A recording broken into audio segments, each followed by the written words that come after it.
Ladies and gentlemen, welcome back to All Beer Inside Interviews. I'm Karp, and with me today are the two gentlemen for Louks. We have Matthew and Abe. How's it going, guys? Hey, how's it going? Thanks for having us. Thank you very much for hosting us today Thanks and for having us. allowing us to come here. So, guys, what's the beer story? Why is Louks here? I feel like it's almost a typical story, home brewing led us into a passion of getting into beer. Actually, the brewmaster, who is also my brother, dabbled into the wine industry. He had experience through there, kind of grew his knowledge into beer, bought the homebrew set, started doing everything at home. And then I think just like at that point, stars aligned. We all kind of were in the same scenario, kind of wanting to discover things, trying to create something of our own. Reception for the beer was great, so we said, why not? Let's jump into this. Awesome. And what brought, you guys are long childhood friends or? I wouldn't say childhood friends, but I Okay. mean, in university days, we were kind of children still. So, but yeah, it's been about 10 years now. We've probably been friends. So you were gracious enough to give us a couple of beers here. What do we have here today? Cheers. So as we say on our show, toast. Toast, nice. I'm having the Cerveza, a little bit of lime in it. Just like an easy drinking beer for the morning time for me. Staying light. It's got some lemony flavors to it. It's brewed with a bit of corn, so it's nice. It's easy. It's got a nice little golden color. I got myself the Blanche. This one is our latest release that we came out with. So it's a nice clean Blanche, a little bit of that orange zest to it, a little bit of that coriander and clove. Okay. And not too overpowering because we like our beers to be nice and like we discussed last time, crushable. Yes, yes. Something that's easy to drink. You could have a few, not too high alcohol, just under 5%. Mhm. So yeah. And you graced me with the Japanese lager, which I said I'm a big fan of. So obviously a rice beer. Yeah, so it's brewed half-half. So we use the rice. Unlike some macro breweries who use rice and corn to fill in their beer, we kind of want to use them as more of a focal point. Okay. To kind of get that flavor in, that profile, that exactly. color, Yeah. texture. Oh yeah, it's super good. So I was on the injured reserve for softball this season, and whenever I went, I'm like, Japanese lager. It's super crushable. I can watch my friends play and Exactly. enjoy a few beers. So. That's what we like to hear. We love that term. We That's love what I that like term, to hear. crushable. Yeah. Because if you got this, let's say in a 4-pack or something like that, you'd Yeah. probably down them one after Yeah, the well, other. because I near my house I have Malta hops. Mhm. They're one of your customers. Yeah. And I grabbed. It was just I was grabbing random beers. I'm like, Japanese lager. I haven't had one of these, and I had it. And then I work not too far. I'm like a 10-minute drive from here, so it's like, come to the brewery. I'll have a 4-pack, and that's before your beautiful redesign, which we'll talk about later. So, where does the brewery name come from? We wanted something that was translatable, something that also just doesn't stick within the beer industry. What better name to kind of put into it than something that your own name to it? Okay. So our last name is Baloukas. Okay. Greek origins, and it's been a nickname for myself and my brother. They call us Louks, Baloukas. All that kind of Any play on that any name, play yeah. on words of it and stuff like that. That's so. why I'm called Karp. My There you real go. last name's Carpenter. And Exactly. There you Yeah. there's a million Michaels out there, so just keep it simple. That's great. I like hearing that it's homegrown and this is us. This is what we represent. So, Yeah, exactly. definitely. So instead of that's why easy enough, put our name on it. It's our name. It's our passion to it. That's what we kind of wanted to convey to others. What made you decide the Dorval industrial area? So on the monetary side, it was just it was a nice opportunity to get into it. We started off this business as a pilot project kind of thing. So we started small. We started 3 barrels, brewed 1 batch a week every 2 weeks. So we're only brewing about 360 liters when we started off because we needed to see the reception. We were never in the industry before starting this, so we didn't want to make that huge investment, really get in here and kind of boot and strap ourselves or Okay. kind of put an anchor on ourselves. yeah. It came up with this. I mean, we are from the area. We're West Island guys. And at the time that we started thinking about it, there was no breweries around here. I mean, LaBrosse Yeah, had their that own was- kind of thing coming Yeah, up and stuff like that. Yeah, even them, they're coming on 3 years, 4 years now. So, and you guys are just past your first year. So we would say just under 2 years into Okay. it. Started off with that production and distribution just to get the name out there, find the reception, create some styles that we would say that trying to fill a void in the market. And then it just started growing from there. We saw that tap rooms are like kind of like a big thing in the industry. Yeah. It really helps bring in people, Yeah, helps for sure. helps them understand you, understand what you're going for, the types of beer that you make and stuff like that. So those have been like the transitions. Taproom has been open since August 2019, so just about 4 months ago. Yeah, because when I first came here, it was like you had a desk there. Yeah. And but it was still kind of clear. Yeah. And this didn't exist. So, Mhm. It was the walls, Yeah. lower ceilings. Yeah, it's a bit of a mess. But I mean, we saw that we had a space that was kind of out of the way, but we figured might as well give it our own touch on it, maximize the space, do whatever we can, and see what happens. And I mean, look, now we're sitting at a table having an interview. So, what's the first craft beer you guys made?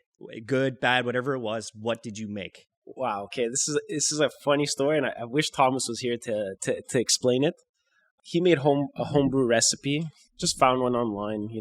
Kind of like did his own thing. Made it. Turned out exceptional. I loved it. It was a nice malty beer, caramel, not too bitter about it. But he had messed up his measurements and his timing and stuff like that when he came to the beer. So he said, "You know what? I'm gonna go back. I'm going to redo it, see what it gives." And he did it all in the right order, right everything, and it came out terrible. It came out terrible, and we just said, okay, fine. I think that first recipe that he made was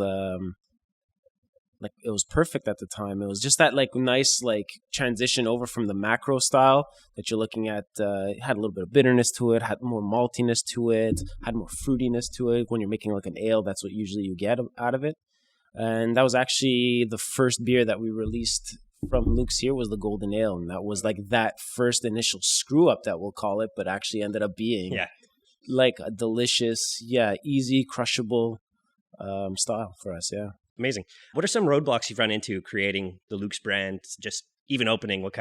I know Quebec it's a little difficult for brewers sometimes to open. So what are some roadblocks you may have run into while trying to create Louks? So when it comes to setup and stuff like that, they really do have guidelines that you have to meet when it comes to the production side. So you have to have your certain drains in the floor, washable walls, kind of isolated areas and stuff like that, because they want to make it they want to ensure that you're making it as a clean environment, safe environment. Whatever. Exactly. I mean, nobody's going to die from bad beer. You're going to get sick and it's going to ruin your reputation, but nobody's going to die from bad beer. So. Well, yeah, I hope not. Yeah. But yeah, there's a lot of steps that you have to go through. It's not so hard in terms of what they ask you to do. It's just jumping through a lot of hoops, jumping through stuff. They want to ensure that when they give you your license, you're able, willing, and capable of doing this, because they don't want to have to come back and, kind of slap you on the wrist all the time and stuff like that. I don't think that's what their job is to do. Their job is to make sure that everything is safe. It's running in a proper order. They come in, they do inspections and stuff like that, just to see if you're up to their standards and stuff like that. There's some, like you say, the roadblocks. There's some things you have to jump through that you don't understand why it's like that, but it just is what it is, right? It's they want you to come in and succeed, but at the same time, it's they hold you back for no reason. It's very odd. I feel that now with all these microbreweries opening up, I think they're becoming a little bit more, I wouldn't say lax, but understanding of what it takes, and especially when it comes down from I think they understand what size is an indicator here, or a factor, so that if you're a small scale, they're kind of just looking for the important things, as opposed to when you go into big size and stuff like that. There's more things that can go wrong when you go bigger, so they want to make sure that everything is covered, everything is safe at that point. What made you decide to go directly to cans? It was honestly, I think it was from the market research, visiting a lot of clients and stuff like that, logistics when it came down to it, and all that kind of stuff. It's easier for us to do it. It's a little bit, I would say, maybe a little bit better for the environment. I don't know if it's... I would assume so. I would assume it's a little bit better. But if you're doing bottles, you have to bring them back, clean them, all that kind of sterilization and stuff like that. When you have it happens that, some bottles may leak and stuff like that. Better to have a leaking can than a leaking bottle that could maybe explode or something like that. And it looks like you're transitioning from the 473s to 355s. Yes, sir. I mean, I feel like we were talking about crushable beers.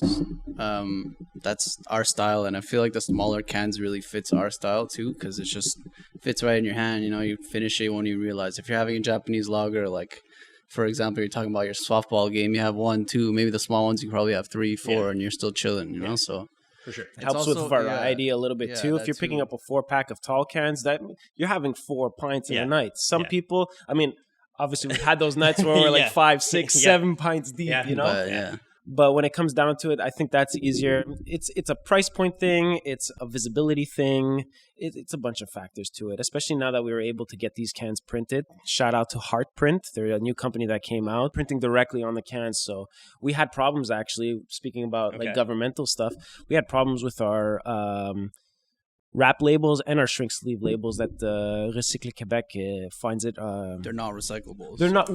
I don't know if they're not recyclable, but just the process about it to like get the label off of the can is a process that they don't have in place, that they could be able to melt down the cans afterwards and do all that kind of stuff. Same thing with the plastic. It takes way too much heat to remove them. Mm-hmm. I don't know if it's just for everybody, but I know for us, they're kind of like cutting it out. We have about a year to transition, and we just came in and we found printed cans. So I think we just stand out more too, because if you're looking in the craft brew industry, yeah, I mean Ontario is all this. Yeah, every all craft tall brewer in cans, Ontario. you know. So how do you differentiate yourself? How do you choose? So it's just another way for us to stand out, be a little bit different, put our own spin on things, and we'll see where it goes. When you're like fighting for shelf space, as you said, because I see every Instagram, Facebook, microbreweries are opening up here and there, you know. And although we're not like really in the same region, I mean, we're pretty much like the Montreal and exterior regions. But even when people from like Saguenay and stuff like that start delivering in here, shelf space becomes thin. Exactly. So when you could stack one on top of the other, kind of get your whole lineup in just a 2 shelf space, fills it up, seems nice and diversified too. We're building condos now. Exactly. Going up instead of wide. Yeah, exactly. Yeah, well, I mean, like we've discussed, so IGA is becoming amazing for craft beer. I don't know if you've seen your local IGA, but none of the other grocery stores are really keeping up with it. And it's like, in a sense, you're losing market share. Why not have the craft beers there? Yeah, it's just the IGAs and the Metros and the Provigos. And most of them are independently owned. So whoever runs the store, it's easier for them to just be like, you know what, I'll put this on the shelf. But if you're going to the larger chain stores, you got to go through corporate, and they got to send a PO to you, and you got to fulfill it and follow their system. So it's a much slower process. I'm sure eventually it's going to start like, you'll start seeing Costco's and whatnot with a massive microbrewery. Like they started with Bose, I think, and I know. I've seen. I think it's Brasseur de Montréal. Brasseur de Montréal, exactly. Costco. So it's only a matter of time. It's just slower to adapt. Yeah. I think just the image and the reception of people, because like you said, in Ontario, I feel like the craft beer industry was like exploded quicker than here. Because I have family who lives out in Cambridge, Ontario, and I was there for Easter, and I hit 17 breweries I'd never been to in a long weekend. It's just like, I could go here, I could go here, I could go here. And there's one that's failed. So obviously people are looking for more flavor. You want something new. And you're coming up with constantly new beers, which is perfect. So you're keeping up with market trends of, what does somebody want to try? What does somebody want to try? You got your like sours, super popular right now. Pumpkin ale, it's about to go out of season. So to me, this is like a year-round crushable thing. So yeah, definitely. You kept it nice and simple. It's Louks Blanche, Louks Irish Cream. Why not go wild with some crazy names, or you're just like, let's keep it simple? I mean, as I'm speaking for myself personally, but it's just like the best representation of who we are as people and like business owners in general. We're not crazy, wacky out of style. We're more like sleek, subtle. Okay. We like a bit for classy, a bit for everybody. Like we say on Irish Cream, Honey Brown. We're still honoring the classic beer flavors that have been around for ages. It's still delicious, and we just add our little spin on it. We don't want to confuse too many people.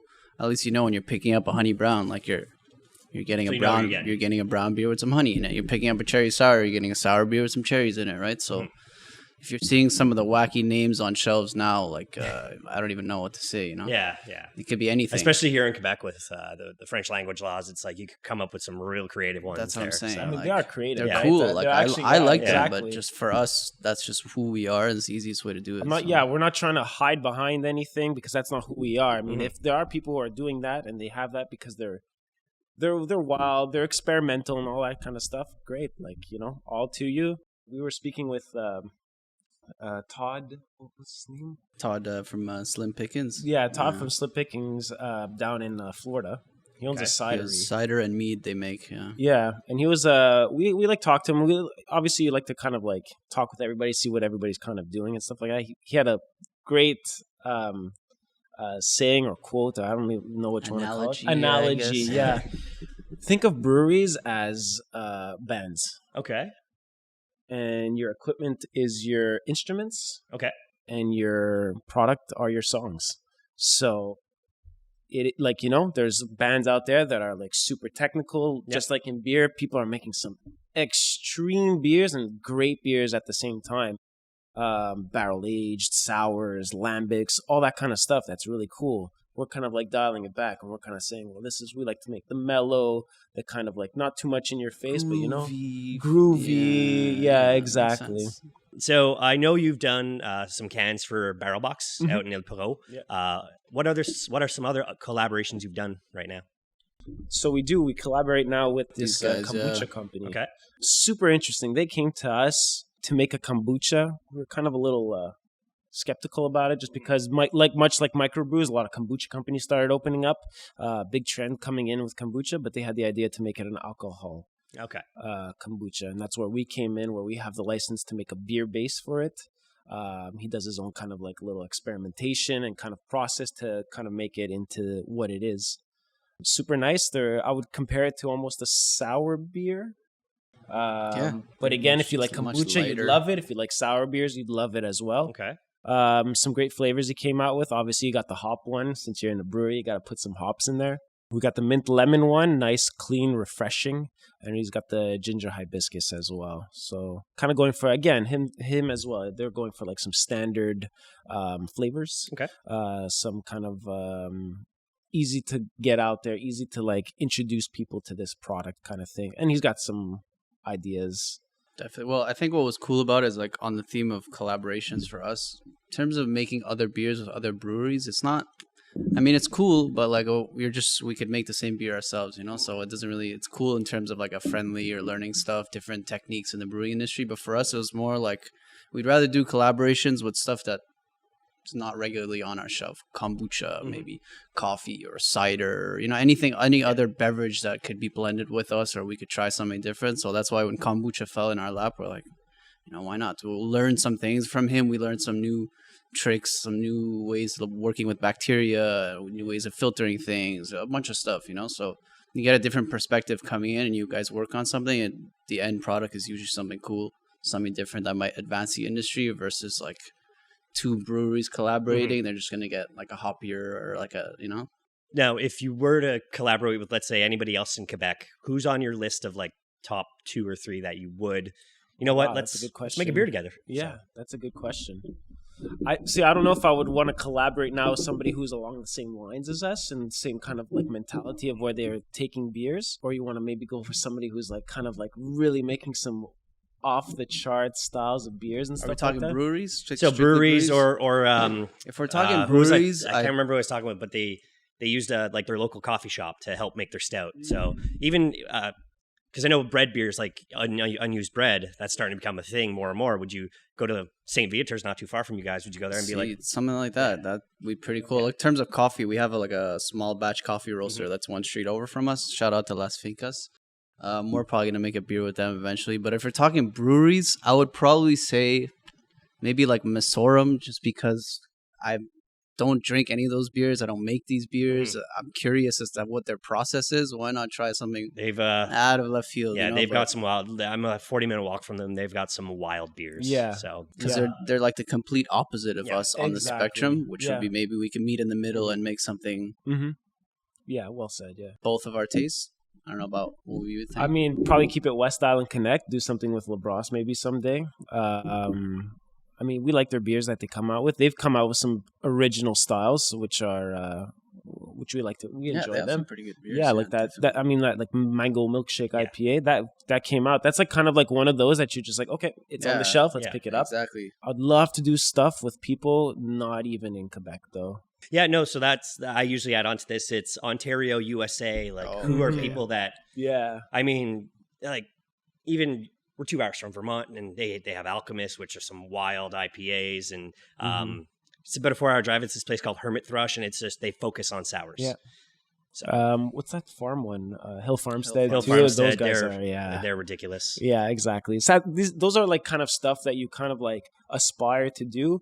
But I think we're really trying to stick to what we do now, then start venturing into, we'd love to start doing barrel aged things and stuff like that. Maybe make like a limited series and stuff like that. But it all comes down to, I mean, in Ontario, there's like plenty of places. Just in Ottawa, you have like probably like 10 breweries just in that area. They're all solid. I'd like to, much along the Misorum kind of ideas, we would probably collaborate with somebody who's like really into those IPAs and really get into those. I think Dominion City's like that. Dominion City, Bicycle Craft in Ottawa as well. We went to go see him. He's a super cool guy down there, Fireboars. Yeah. Making some really good beers. So I think that's probably. Do you find you have a good connect with other breweries? Like you just go and we're like, oh, we have our brewery. And it's like, yeah, sure, I'll come try your beer with someday. Yeah, I mean, one time I think we were just in the city doing some deliveries and stuff like that. Passed by Four Origins. Keegan was there. Yeah, came straight out, started shooting the shit. Brought us in the back right away. Yeah, brought us in the back. Yeah, exactly. Everybody's kind of like proud of what they have and what their process is and stuff like that. Everybody likes to discuss like kind of the hardships that they go through and kind of like the problems that arise and stuff like that. Whether it comes down with roadblocks, whether it comes down with like machinery or suppliers and all that kind of stuff. I think it gives us a nice perspective that when we're kind of like in a rut and we're saying like, oh, deliveries aren't coming in on time because there's shortages, slow months and all that kind of stuff in terms of sales, it's kind of good to have that like guy next to you go, yo man, I'm having the same problem as you. It's not just you. We went to a conference. Well, I don't know if it's a conference, like an information session where PME trying to resolve the issue of all the spent grain from brewing. Yeah, Troy had mentioned that at Le Brosse that he has that issue. As you could see in episode 1. It's exactly. That's like the main issues. I think water and spent malt. And spent malt. Probably and then, the biggest waste. Yeah, and then we went to this conference. It was about like, I don't know, 10, 11 breweries there kind of saying like, what can we do with this? Because I know Beau's out in Bank League, they're like farmlands. They have a farm there, but we don't have that here. Look where we are, right? Yeah. Yeah. So, but that's, everybody's trying to find like a farmer who's willing to take their stuff or someone who wants to compost it or... It's just a waste. I mean, we have to put them in bags and then throw them out into city garbage. That's like such a huge waste. And we're just trying to find out some way of dealing with like 100 to 200 kilos worth of grain, you know? So if anybody listening to your show is a farmer or a composter... Well, we're trying to get it out there. What do you have maybe coming up on tap that... Little spoiler alert for everybody. So, I mean, it's nice to shoot it out. It probably, if this comes out in like a week or so, it might be ready, might not be ready. But we have our winter ale coming out. We released one last year in like a limited series just because we wanted to test it out. The Christmas ale? The Christmas ale. Yeah, that sold out quick near my house. We're branding it as a winter ale now just because it's a beer that can last throughout the winter. So it's a nice red-brown beer. A nice malty profile to it. We add in ginger, some cinnamon, and if you saw the Instagram, like you mentioned before, a lot of figs we put into the hair. That should be coming out in a week's time, in a couple of weeks' time. So that's definitely something we might. I think we're gonna kind of venture into the idea of doing that one on nitro. Nice. So in cans, it would have to be with CO2, just because the way packaging goes with it. But yeah, we would probably put that on nitro. We like to venture with nitro beers, kind of like do some different things. Our Irish cream straight on nitro. I think that's nice, clean, creamy, refreshing. So I think we're gonna try the same with that one. Awesome. And I saw on your your Instagram, does that help your business, do you find?